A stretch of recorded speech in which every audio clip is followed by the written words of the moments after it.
राहुल गांधी ने वोट चोरी को लेकर के ऐसा लगता है कि एक बहुत बड़ा फैसला ले लिया है और इसको अब वो बहुत बड़े स्तर पर लेकर के जा रहे हैं।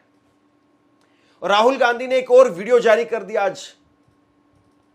और राहुल गांधी ये वीडियो जारी करके वो अब बता रहे हैं कि उनकी मंशा इसको लेकर के क्या है। और इसी मुद्दे पर कि वोट चोरी पर आखिरकार कांग्रेस क्या करने वाली है, इसी मुद्दे पर मैंने राहुल गांधी दिन प्रतिदिन किस तरह से प्रधानमंत्री नरेंद्र मोदी जी के गले की हड्डी बनते हुए नजर आ रहे हैं। दोस्तों, ये मान लीजिए ऐसा लग रहा है कि मोदी जी की कुर्सी अब छिन्ना लमसम लमसम तय हो चुकी है। किस तरह से राहुल गांधी ने जमीनी स्तर पर प्रोटेस्ट शुरू कर दिया, किस तरह से भाजपा के सामने आकर सीना तानकर खड़े हो चुके हैं। भाजपा की तरफ से जवाब नहीं बन रहा कि आखिर किया जाए तो क्या किया जाए। लेकिन सबसे बड़ी खबर दोस्तों, गोदी मीडिया ने इस खबर को पूरी तरह से आप लोगों के सामने से ब्लैकआउट किया हुआ है। हमारे साथ वरिष्ठ पत्रकार मौजूद हैं, आप उनकी इस रिपोर्ट को देखिए। राहुल गांधी ने वोट चोरी को लेकर के ऐसा लगता है कि एक बहुत बड़ा फैसला ले लिया है और इसको अब वो बहुत बड़े स्तर पर लेकर के जा रहे हैं। और राहुल गांधी ने एक और वीडियो जारी कर दिया आज। और राहुल गांधी ये वीडियो जारी करके वो अब बता रहे हैं कि उनकी मंशा इसको लेकर के क्या है। और इसी मुद्दे पर कि वोट चोरी पर आखिरकार कांग्रेस क्या करने वाली है, इसी मुद्दे पर मैंने कांग्रेस के नेता, सीडब्ल्यूसी के मेंबर और सबसे बड़ी बात यह कि वोट चोरी को लेकर के जो कांग्रेस कमेटी बनाई गई उसके भी मेंबर गुरदीप सप्पल से मैंने बात की। और करीब आधे घंटे तक हमने बात की। एक एक मुद्दा, एक एक सवाल जो आप लोगों के जहन में था, जो पत्रकारों का हमारा सवाल, वो सवाल मैंने उनसे पूछा।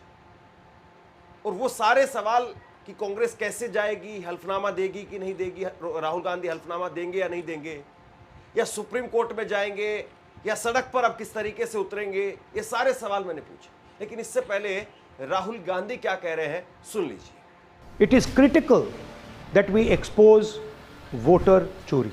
इस कैंपेन का आप पूरा समर्थन कीजिए। Please support this campaign fully. हमारे वेबसाइट पे पूरा का पूरा इंफॉर्मेशन है, डेटा है। आप इस मूवमेंट में शामिल होइए और हिंदुस्तान में जो वोटर चोरी हो रही है उसको रोकने का काम कीजिए। धन्यवाद। राहुल गांधी ने कहा, वोट चोरी एक व्यक्ति एक वोट के बुनियादी लोकतांत्रिक सिद्धांत पर हमला है। स्वतंत्र और निष्पक्ष चुनावों के लिए साफ सुथरी मतदाता सूची अनिवार्य है। चुनाव आयोग से हमारी मांग है, पारदर्शिता दिखाए, डिजिटल मतदाता सूची सार्वजनिक करे ताकि जनता और राजनीतिक दल उसका खुद ऑडिट कर सके। आप हमारे साथ जुड़ करके इस मांग का समर्थन करें। और इसको लेकर के वोटचोरी.in एक वेबसाइट उन्होंने जारी की है, या एक नंबर दिया है जिस पर लोगों से कहा है कि वो मिस कॉल दें। ये लड़ाई लोकतंत्र की रक्षा की है। तो राहुल गांधी अब बड़े पैमाने पर इस लड़ाई को लेकर के जा रहे हैं। लेकिन कांग्रेस की अंदर की खबर क्या है, इनसाइड अभी कांग्रेस इसको लेकर के किस तरीके से क्या कुछ प्लान कर रही है, इन सारी बातों को लेकर के मैंने गुरदीप सप्पल साहब से बात की है। आप जरा एक बार विस्तार से सुनेंगे तो आपको समझ में आ जाएगा कि आखिरकार ये किस तरीके से, कैसे कैसे, कहां से ये लड़ाई घूमती हुई और कांग्रेस कहां लेकर के जाना चाहती है। और क्या इसके एजेंडे में लोकसभा का चुनाव 2024 का चुनाव वो है, बिहार का चुनाव है, या फिर आने वाला लोकसभा का चुनाव है। सुनिए जरा एक बार। वोट चोरी को लेकर के राहुल गांधी ने कहा कि वो एटम बम फोड़ेंगे। और जब 7 अगस्त को उनकी प्रेस कॉन्फ्रेंस हुई, उसके बाद में कांग्रेस पार्टी में लगातार रोजाना कोई ना कोई गतिविधियां हो रही। और अब राहुल गांधी ने खुद से एक ट्वीट किया कुछ देर पहले, और उसके जरिए उन्होंने कुछ नंबर जारी किए हैं, एक वेबसाइट जारी की है कि आप व्यापक स्तर पर हमारे साथ में जुड़िए और इस मुहिम को आगे लेकर के जाइए। लेकिन अब सवाल यही है कि कांग्रेस पार्टी इस मुद्दे को कैसे आगे लेकर के जाएगी। प्रेस कॉन्फ्रेंस हुई, अपनी तरफ से बातें रखी, लेकिन हल्फनामे को लेकर के बहुत सारे सवाल हैं। तो ऐसे में इन सारे सवालों पर बात करने के लिए हमारे साथ में गुरदीप सप्पल साहब हैं, कांग्रेस के आप ये कह सकते हैं कि राहुल गांधी टीम के बड़े रणनीतिकारों में से एक है, सीडब्ल्यूसी के मेंबर है। और सबसे बड़ी बात यह है, जो वोट चोरी को लेकर के कांग्रेस पार्टी इस वक्त में काम कर रही है, जिसको लेकर के कमेटी बनाई गई है, उसके मेंबर है। तपल साहब, आपका बहुत बहुत शुक्रिया, आपने समय दिया। और बहुत सारे सवाल हैं, मेरे सवाल हैं, लोगों के सवाल हैं। सबसे पहले तो मैं आपसे यही समझना चाहूंगा कि 7 अगस्त को जो प्रेस कॉन्फ्रेंस हुई और उसके बाद में तमाम सारी चीजें रोजाना आप कर रहे हैं, कोई ना कोई वीडियो या कोई ना कोई बयान सामने आ रहा है, इसको कैसे लेकर के जाएंगे आप आगे? धर्मेंद्र जी, हम लोगों ने कुछ महीनों से ये कहना शुरू किया था, 8-9 महीनों से, कि गड़बड़ हो रही है, क्योंकि हरियाणा के चुनाव के बाद और महाराष्ट्र के चुनाव के बाद हम लोगों का जो ग्राउंड वर्क था वो बिल्कुल स्पष्ट था कि हमारी कमियां अपनी जगह, बीजेपी की जो स्कीम्स हैं वो अपनी जगह, लेकिन उसके बावजूद चुनाव का ये रिजल्ट कोई एक्सप्लेन नहीं कर पा रहा था, व्याख्या नहीं कर पा रहा था कि ऐसा हुआ क्यों। इसके पहले मध्य प्रदेश का चुनाव इसी तरह से गया था, छत्तीसगढ़ का चुनाव ऐसे ही गया, उत्तराखंड का चुनाव ऐसे ही गया। तो चुनाव दर चुनाव हम लोग देख रहे थे कि जमीन से आवाज कुछ और आती है और ईवीएम से रिजल्ट कुछ और आता है। कुछ और पहले आता है, बहुत सारे ईवीएम समय का तक रिजल्ट जो है लोग बिल्कुल ईवीएम अलग के है ऊपर फोकस करते इस रहे, तरह लेकिन से। जब हम लोगों ने देखा कि ईवीएम के इश्यूज अपनी जगह हैं, लेकिन वोटर लिस्ट की जो मैनेजमेंट है उसके मार्फत एक साइंटिफिक रिगिंग इस देश में हो रही है, और उस रिगिंग में चुनाव आयोग जो है वो या तो मूक दर्शक है या वो एक्टिवली इसको होने दे रहा है, इसमें इंटरवीन नहीं कर रहा है। ये बात हम लगातार कह रहे थे। हमारी पहली कोशिश ये थी कि हम चुनाव आयोग, जो एक संवैधानिक संस्था है जिसके ऊपर सबका विश्वास इस देश में 7 दशकों से बना हुआ है, 7.5 दशकों से, हम उसके पास जाएं। हमने उससे पास टाइम मांगा, हमारा डेलीगेशन गया चुनाव आयोग के पास। हमने चुनाव आयोग से कहा कि देखिए, हमारी जो फीडबैक है उसके अनुसार ये गड़बड़ हो रही है, आप इसकी जांच कीजिए। तो चुनाव आयोग ने उस पर कोई कदम नहीं लिया। हमने कहा आप जांच नहीं करना चाहते हैं तो हमको डेटा दे दीजिए, हम कोई आरोप नहीं लगाना चाहते हैं, हमको डेटा दीजिए इलेक्ट्रॉनिक फॉर्म में, क्योंकि जिस तरह से आप वोटर लिस्ट अपलोड करते हैं उसकी उसकी जांच संभव नहीं है, क्योंकि वो इतने लाखों करोड़ों नाम होते हैं और करोड़ों नामों को मैनुअली एक एक को मैच करना, फोटोग्राफ मैच करना वो संभव नहीं है। तो आप हमें ऐसी वोटर लिस्ट दीजिए जो हम आईटी की मदद से डिजिटली उसको एनालाइज कर पाए। तो चुनाव आयोग ने साफ मना कर दिया। हम लोग फिर कोर्ट में गए हाई कोर्ट में। तो हाई कोर्ट ने में चुनाव आयोग ने बोला कि उसको 3 महीने का समय चाहिए तय करने के लिए कि ये लिस्ट वो देगा कि नहीं देगा। और 3 महीने का जब समय अप्रैल में पूरा हुआ तो उसने कोर्ट में भी कह दिया कि हम ये लिस्ट नहीं दे सकते। तो जब चुनाव आयोग का ये रवैया स्पष्ट हो गया कि चुनाव आयोग ना तो खुद जांच करेगा, ना हमको जांच करने के लिए डेटा उपलब्ध कराएगा, ना हमारे साथ बैठकर समझने की कोशिश करेगा गड़बड़ कहाँ है, और उल्टा चुनाव आयोग की भाषा ये होती गई कि बुद्धि उसकी संबंध मीटिंग है। में कौन आएगा ये वो डिसाइड करेगा, पार्टी किसको तय करे ये नाम चुनाव आयोग देगा, कितने लोग मिलेंगे वो चुनाव आयोग तय करेगा, कितने लोगों के साथ बातचीत करनी है, क्या बातचीत करनी है, एजेंडा क्या होगा, चुनाव आयोग तय करेगा। तो चुनाव आयोग ने एक विरोधी खेमे की भूमिका ले ली, ना कि अंपायर की भूमिका। तब ये तय हुआ कि अब जनता की अदालत में चला जाए, क्योंकि जनता सबसे बड़ी है लोकतंत्र के अंदर। लोकतंत्र में लोक है और तंत्र है। तंत्र ने साथ देने से मना किया, तो कांग्रेस पार्टी, राहुल गांधी लोक के पास जाने की हम लोगों ने फैसला किया। और हमने कहा कि देखिए, पूरे देश के विधानसभाओं का जो है वो विश्लेषण संभव नहीं है बिना डिजिटल डेटा के। संभव है भी तो उसमें सालों लगेंगे। ठीक है, तो हमने एक विधानसभा ली बेंगलोर सेंट्रल में, महादेवपुरा में। उसका जो विश्लेषण किया उसमें 6 महीने लगे, 40 के करीब लोग लगे और 6 महीना लगा। और उसके रिजल्ट को राहुल गांधी जी ने सामने रखा है, और अब लोगों की आंखें खुली हैं कि हम जो कह रहे थे वो अपनी हार से बला टालने के लिए नहीं कह रहे थे। हम लोग वो कह रहे थे कि लोग जो चाह रहे हैं वो होने नहीं दिया जा रहा है। लोग जो वोट देना चाहते हैं उनके वोट को मैनिपुलेट किया जा रहा है, वोटों की चोरी की जा रही है, और ये बात आज हम सबके सामने लेकर आए।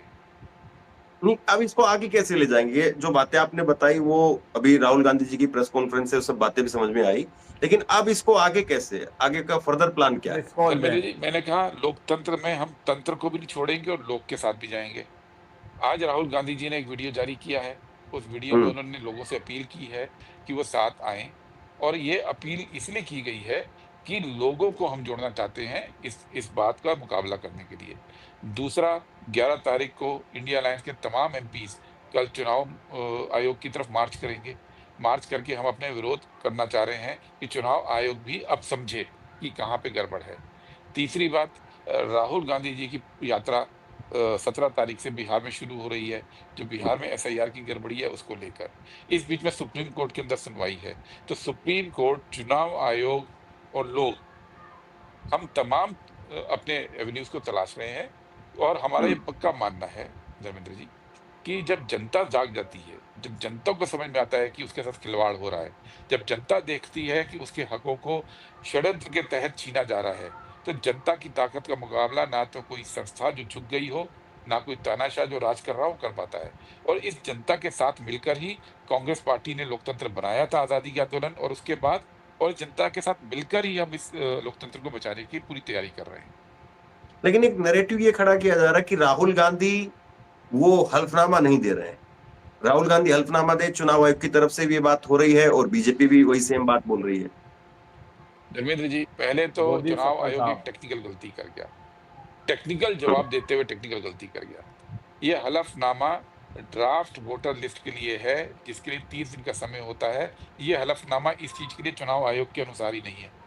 अपने ही हलफनामे को उसने गलत तरीके से पेश कर दिया। दूसरी बात, ये तकनीकी इशू नहीं है, इशू ये है कि एक सबूत सामने रखा। अब मान लीजिए चुनाव आयोग ये मान ले, चुनाव आयोग ने भी प्रेस कॉन्फ्रेंस देखी है, अगर उसको ये लग रहा है कि गड़बड़ हो रही है, तो क्या वो सिर्फ इसलिए जांच नहीं करेगा कि राहुल गांधी ने इस हलफनामा नहीं दिया? क्या कोई पुलिस इंस्पेक्टर केवल इसलिए किसी डकैती की जांच नहीं करेगा कि कोई एफआईआर करने नहीं आया? क्या कोई फायर ब्रिगेड का अधिकारी केवल इसलिए आग बुझाने नहीं जाएगा कि किसी ने फोन करके बोला नहीं कि आग लगने की रिपोर्ट नहीं की है? क्या कोई सीएजी का ऑडिटर केवल इसलिए ऑडिट नहीं करेगा कि किसी ने शिकायत करके कपड़े की शिकायत नहीं की है? क्या ये तमाम जो संस्थाएं होती हैं, उनके लिए 2 तरह के काम होते हैं। एक काम, जब उन तक शिकायत पहुंचती है विधिवत रूप से, उस पे वो एक्ट करके जांच करते हैं। दूसरा तरीका ये होता है जब उनको दिखता है कि बड़े कुछ और पैमाने आता पर है, कुछ गड़बड़ ईवीएम हो का रही है। रिजल्ट जो है बिल्कुल तो अलग है। संविधान ने उनको इस तरह से अधिकार भी दिया है और उनको कर्तव्य भी दिया है कि आप जाइए और इसकी जांच कीजिए। जांच आपके सामने रखी है। क्या चुनाव आयोग इंटरनल जांच की है कोई? हम इतने समय से कह रहे हैं। अभी एसआईआर के अंदर भी राहुल जी ने तो अभी जो दिखाया ये अलग बात, एसआईआर के अंदर अजीत अंजुम जी ने भी बहुत कुछ दिखाया, भास्कर ने भी दिखाया। क्या चुनाव आयोग ने उसका संज्ञान लिया एक भी मामले का कि भाई गड़बड़ दिख रही है हम करें? पहले करते थे। आप जानते हैं सुप्रीम कोर्ट भी, हाई कोर्ट भी जब कोई बड़े मुद्दे आते हैं तो उसका स्वतः संज्ञान लेते हैं। महिला आयोग हो, SC ST कमीशन हो, स्वतः संज्ञान लेते हैं। ये इस देश की परंपरा है। चुनाव आयोग इसको भूल कैसे गया? चुनाव आयोग टेक्निकलिटी में फंसा रहा है। हमारा कहना है कि जो काम तुम्हारा था वोटर लिस्ट जांचने का, चुनाव आयोग का काम था ना वोटर लिस्ट जांचने का, वो काम हम कर रहे हैं। हमारा काम तो चुनाव लड़ने का था। क्योंकि चुनाव आयोग अपना काम नहीं कर रहा था, इसलिए राहुल गांधी जी ने वो काम करके उनको सौंप दिया। उनका काम उनसे करवाने के लिए हलफनामा दोस्तों, आप लोगों ने इस वीडियो को शुरू से आखिर तक देखा। वीडियो के अंदर साफ तौर पर राहुल गांधी की वो रिपोर्ट आप लोगों के सामने रखी गई है कि राहुल गांधी किस तरह से यहाँ पर सीधे तौर पर कहते हुए नजर आ रहे हैं। उन्होंने एक नंबर जारी किया कि उस नंबर पर मिस कॉल मारिए, उस नंबर पर कॉल कीजिए। फर्जीवाड़ा अगर आपको कहीं भी नजर आ रहा या आपके राज्य के अंदर किसी भी तरह से आप लोगों को इस बात का किसी भी तरह से शक है कि आपके राज्य के अंदर जहां पर चुनाव हुए थे, उन चुनाव के अंदर किसी भी तरह से धांधली की गई है, उस चुनाव को किसी भी तरह से निष्पक्ष नहीं कराया गया, तो उसको लेकर राहुल गांधी की तरफ से इस तरह की बात कही जा रही है। यानी जमीनी स्तर पर एक बड़ा आंदोलन छेड़ दिया गया है राहुल गांधी की तरफ से, एक बड़ा प्रोटेस्ट दोस्तों छेड़ दिया गया है। कहते हैं ना, पतन बहुत बुरा होता है। अब देखिए, तस्वीरें एक एक करके खुल के आने लगी है, एक एक तस्वीर सामने निकल कर आने लगी है, क्योंकि जमीनी स्तर पर जो रिकॉर्ड सामने निकल कर आते थे वो कुछ और ही होते थे, लेकिन जब ईवीएम का नतीजा सामने निकल कर आता था वो कुछ और होता था। तो अब तस्वीरें बिल्कुल क्लियर होती हुई नजर आ रही है। आप लोगों ने इस पूरी रिपोर्ट को देखा सुना, आप लोग इस रिपोर्ट के बारे में क्या सोचते हैं, क्या समझते हैं, अपनी राय कमेंट सेक्शन में जरूर दीजिएगा। इन अगली वीडियो में, जब तक के लिए जय हिंद, जय भारत।